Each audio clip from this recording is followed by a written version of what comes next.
জানো তো বন্ধুরা, এই কার্তিক মাসের সংক্রান্তিতে কার্তিক পুজোর পাশাপাশি হয়ে থাকে নানান দেবতার পুজো। তার মধ্যেই ভৈরব পুজো অনেক বেশি হয়ে থাকে। আমিও এই কার্তিক মাসের সংক্রান্তিতে উপোসটা করে থাকি এই ভৈরব পুজোর। আগে কি বলো তো, আমাদের বাড়ির সামনেই ভৈরব পুজোটা হতো, তখন থেকেই আমার এই উপোস ধরা। আর এই উপোসটা আমি কয়েক বছর ধরেই করছি। তো তার জন্য আমি সমস্ত জোগাড় করে নিচ্ছি, যেহেতু মন্দিরে বলেছে 6টার সময় পুজো বসবে। তো তার আগে আমি সমস্ত ফুল ফল ধুয়ে নিলাম, এদিকে ফুলগুলো আমি বেছে নিয়ে রেডি করে নিচ্ছি, এদিকে মালা টালাগুলো ঠিক করে নিচ্ছি, যেহেতু পুজো বসার আগে দেরি না হয়। তারপরে সন্ধ্যাবাতিটাও আমি জ্বেলে নিলাম।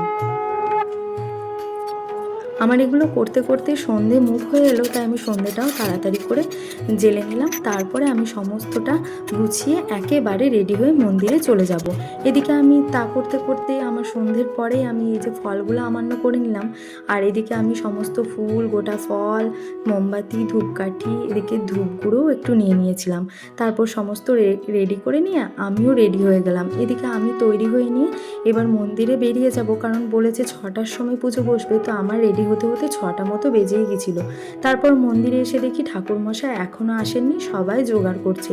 তো মনটা একটু হলেও শান্তি হলো যে না, 6টায় বসবে বলেছিল, তাহলে আমার দেরি হয়নি। আর আমাদের এই ভৈরবটার নাম হচ্ছে লাকি বাবা।